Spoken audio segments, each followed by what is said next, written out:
All right. Hello. It is me again, Judy Mizrachi. Can you see this? Yes, you can. Judy Mizrachi. Okay, and now we're going to do problem number 2. And it says, X is a random variable, okay, with PDF. You see this? Fx of x is equal to e to the minus x plus 1 times the unit step of x plus 1. Okay. We have that y is equal to g of x, okay, which is equal to the absolute value of x for negative 1 less than x less than 1, and otherwise it's equal to 0. Okay, awesome. And the first part is that we have to find and draw fy of y. And the second part is that we have to find and draw big Fy of y. Okay, so looking at this, it's pretty cool. This is a cool question. It's a little bit icky when you first look at it, but it's really not too bad. The second part, you know, it's going to obviously be easier than the first part because we just take the integral and we're done. But what about this over here?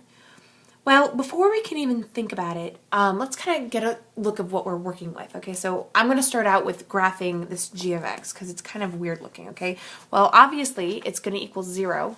Okay, if we're not within the interval of negative 1 and 1. So let's start. This is of course y. This is of course x. Or here, actually, we'll have this is g of x.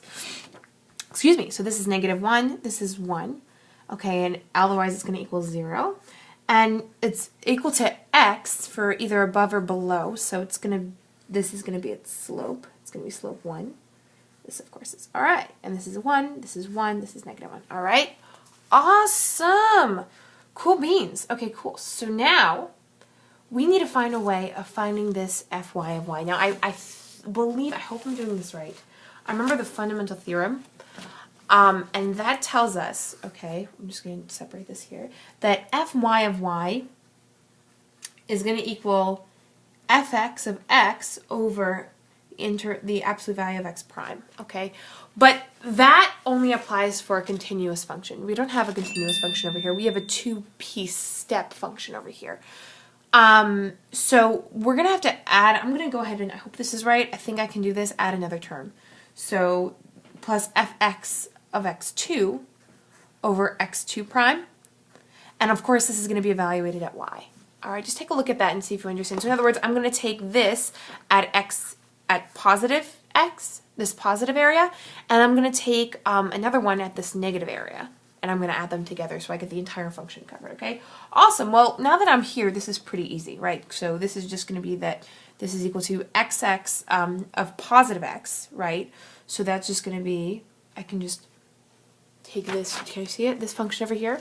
So this is, and of course now x prime, whether it's the absolute value of x or the absolute value of negative x, so we'll just say that x2 equals negative x and x1 equals x. The integral is going to be 1, right? Because the integral of, the derivative of x is going to be 1, and the derivative of negative x, negative 1, absolute value is 1. So we can just kind of forget about the bottom part, okay? So this is actually pretty easy. So we just end up with, for this one, e to the minus x plus 1, okay? And then here, we're going to get plus, okay, e to the minus x minus 1, which is the same thing as e to the minus, one second, excuse me, minus x minus 1 plus e to the x plus 1. Let me just double check and make sure I didn't mess anything up too badly over there. Hang on a second. I think this is right. Yes, this is right. Ah, did I do something wrong? Did I do something wrong? I think I did something wrong. X plus, excuse me. Wow, that's dumb. Okay, so this should be negative. Sorry about that. X minus 1. Okay, awesome. And you might be thinking, oh my god, Judy, what are you talking about? Where'd my unit step function go? Well, my friends, when that unit step function doesn't really apply here because we know the interval that this is going to work out in, but we do have to put it in as, because we know, obviously that, when you integrate a unit step function, you get a Dirac function. So we know that we're going to get a Dirac delta function for that. And that's going to be we have to integrate this to make this make sense, of e to the minus x plus 1. So in other words, what are we doing here? What we're trying to do is we're trying to find what this equals at 0, okay? So, and that's going to be time wherever the unit step. So, but this unit step is just going to give us a delta function, so we're just going to ignore that for now. And this, of course, is going to equal, I already did this on my own, and it ends up equaling e to the negative 2, but again, we have to put in that delta function.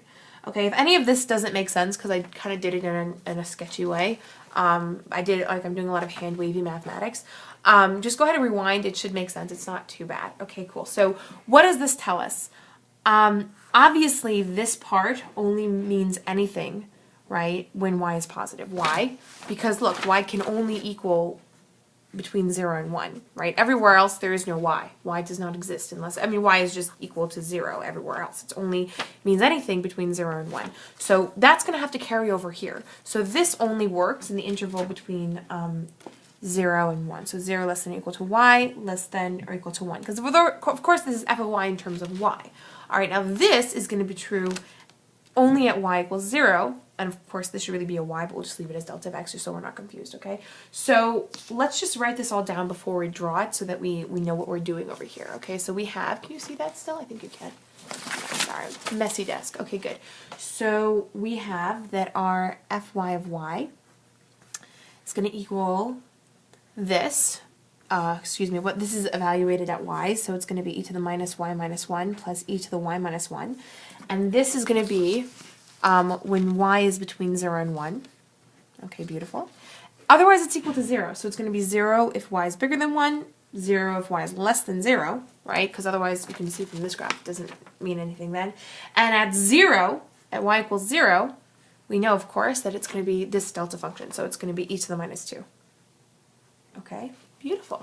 Awesome. Cool beans, yo. So if we draw this, it's just a cakewalk, right? We have that at y equals 0, so this is y. This is fy of y. Beautiful. Of course, this is going to be e to the minus 2. And we have that at 1, right? This is going to have to go as, this is going to be e to the minus 2 plus 1, right? You can see that from here because you see how this works. So this is going to be an exponential. It's going to look something like that. All right, and everywhere else it's going to equal 0. 0 and 0. All right, so this is our answer. Okay, awesome. Now you're thinking, oh my gosh, I'm just going to take a quick look at this paper because I'm going to move it to a new paper, okay, to do the second part. The second part, we want big f of y, which is just, of course, the integral of little f of y. So we have little f of, so this is going to be f of y, okay, can you see that still? I think so. Is going to be, of course, the integral from 0 to y of, what do we have again? E to the minus y minus 1 plus e to the y minus 1 dy. Okay, but remember, that's not all that we have. We also have the integral of the delta function, right? Minus 2 delta x. Well, we can use delta x just because why not? But of course this is going to evaluate to e to the minus 2, right? Because it's the only thing. In other words, if you sum this all over the place, you're only going to ever get this value. So that's going to be good. But we still have to use this. Well, this is a pretty easy integral. I already did it on my own, but I'm going to go ahead and do it again. So this is minus e to the minus y minus 1 plus e to the y minus 1. I hope it's a little bit late, so I hope my math is still good. Evaluated from 0 to y. So let's just plug in for y. So this is going to be negative e to the minus y minus 1 plus e to the y minus 1. Nothing changes. Minus e to the 0 minus 1 plus e to the 0 minus 1, which are, this is negative, sorry about that. So this cancels, right, because negative plus the same number, so they go bye-bye later. And so this is what we have left. Okay.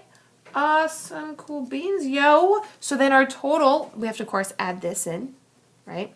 So we have totally fy of y is going to equal negative e to the minus y minus 1 plus e to the y minus 1 plus e to the minus 2. Beautiful.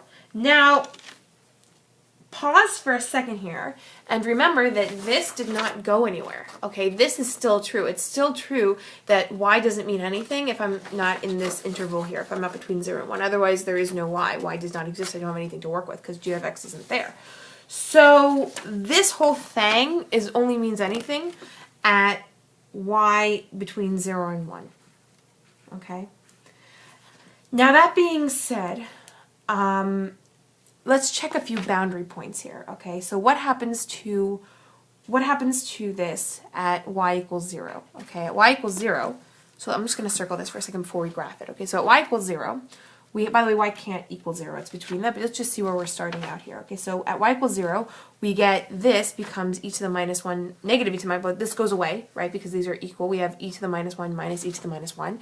So we just get, so we'll say at y equals 0, we have this, fy equals e to the negative 2. Okay, now what about at 1? Well, at 1, we get this becomes 0, or no, this becomes negative 2, right? So we get, at 1, we get negative e to the minus 2 plus e to the 0, right, plus e to the minus 2. So these go away, and we just get 1. But hang on a second.